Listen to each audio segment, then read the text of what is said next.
All right, welcome back to a brand new video of the Target Individual Program, Target Individual Experience. So woke up this morning, a while ago, about an hour and a half ago, and wouldn't you know it, turn on my computer, no internet, right? I checked to see if there was an outage. No outage, okay. And I'm like, okay, this might just be my computer. Restarted my computer, restarted the router. No internet. Funny thing too is that I had I was on the computer last night. I didn't go to bed until minutes to 4 in the morning because again I couldn't sleep, insomnia. So I had internet. It's fine. Woke up this morning again, no internet. So I'm just like, okay, here we go again. I'm like, I'm not going through all of this because I got to get out of here. When they do stuff, this is retaliation. That's what this is. This is retaliation. And you hear the New York Predator Department in the background using their sirens. Okay? And so the minute when I turn on my computer and opened up my web browser and it says no internet connection, they started using the police sirens. Right? So they do this from time to time, and I'm gonna tell you the reason why they do this. Okay? Again, it's to try to make me feel suspicious, because every time then I go to restart the router, they're using their police sirens, right? I go restart my computer, they're using the police sirens, and I'm just like, damn, here we go again. Look, they got it's in the traffic cop. Man, I haven't seen a traffic cop out here in so long, particularly one on foot. Right, I have not seen one out here in so long. So that's to tell you, right? I guess they can't use the vehicles. Oh, look, sticking his finger in his ear. So he's sticking his middle finger in his ear. So I'm sticking my middle finger back at him too. Yeah, fuck you. Yeah, walk on by, motherfucker. Fuck you. And her in the car, you putting her hands behind her head. Vehicle JK 5617. Yeah, you lady. So, yeah, the retaliatory shit that they do, right? The retaliation.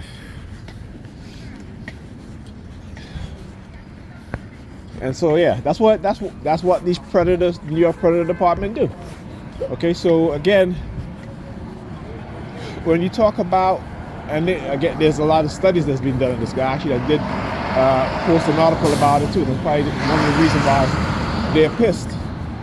Okay, is the mental health. The study was done. They looked at the mental health of Black Americans, right? Black people in America, and how the over-policing and the constant showing on the news and social media of innocent Black people getting killed, how it greatly impacts the psychological state of Black Americans, right? So there's studies done on it. So when I talk about how the white races, they know what they do, how we are continuously in this trauma program, right? This mind control program based off of trauma, and they use many different forms of trauma, right? I talk about these early morning, late night raids, particularly in Chicago, how the white racist cops terrorize Black women on their children, right? And these Negropeans, these Sambos, make excuses for these racist cops. And like I said, the houses and the apartment that they do these raids in, there is no men in the house. It's only Black women and young Black boys and girls. And so what do you, you've seen how cops raided the woman's house, put her in handcuffs, she's completely naked. They wouldn't even allow her to put on a robe. Okay? They had this woman completely naked in handcuffs. Right? So where was the outrage? Where was the outrage of people in Chicago? Particularly the men, black men, right? Where was that outrage? So when they want to act as if they care about black women and this and that, it's all a game to them. It's a manipulative tactics. They know how to manipulate us, divide and conquer, using many different tactics and methods. And we got to open up our eyes to that. And sadly, the sad thing is that black women don't want to open up their eyes to the truth, to what's really going on. How they're using different tactics to divide us, right? How they're manipulating us in many different ways, right? So when they start gentrifying communities where black people live, we don't see that as a form of violence, but that's exactly what it is. It's a form of violence because what happens, that the majority of black people living in that neighborhood will now become displaced because they cannot afford the higher rent hikes.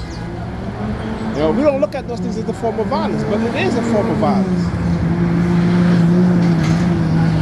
And this is how white racist people move. Because to us, we are playthings. We are playthings. That's what it is. So when you see these Sambos, and I call them Sambos because that's who they are. I'm not going to disrespect the ancestor who they call Uncle Tom. You know, white people have gotten us to disparage the name, to use the name as something that's negative. And so we call ourselves the Uncle Tom without knowing the truth, right? They have always taught us to hate our heroes and to worship their heroes who murdered us, to murder our people. They've taught us to turn our back against those who care about us, while loving those who don't give a shit about us, that look like us. Okay, and I keep saying, you go do your research, right? Go watch Dr. Claude Anderson. He gives you a good historical fact about who Uncle Tom was. Right? This is why you never hear the word Sambo. You know, there's only very few of us understand who Sambo is, and that's why we say, you know, what we call the traders amongst our group of people, Sambos. You know, but we don't understand. Every time we call each other Uncle Toms, and how we have been taught who Uncle Tom is by white people, it's not true. It's not true. Right? Uncle Tom was not the man who beat the slaves. That was Sambo. Uncle Tom was the man who said, no, I'm not going to do that. Okay? You know, these people have been lying to us for so long. We believe everything that they say. You know, there's a post, a black woman posted something on Facebook that says, you are responsible for your life 100%. And it's black people that say shit like this. Okay? See, when white people say, they say because they know they have the system of white racism behind them. When we say we have the illusion that God or some higher power, okay, is behind us, right? But you see, the white people can see their support system. They can see their racist support system, right? All they got to do is look at where black people live, look at where white people live. Look at their income, right? Look at their children, how well educated they are, how their community have the greatest resource, and we don't. So, you know, but again, that's the magical Negro manifestation thinking, and I don't think like that. Talk to you guys in the next video.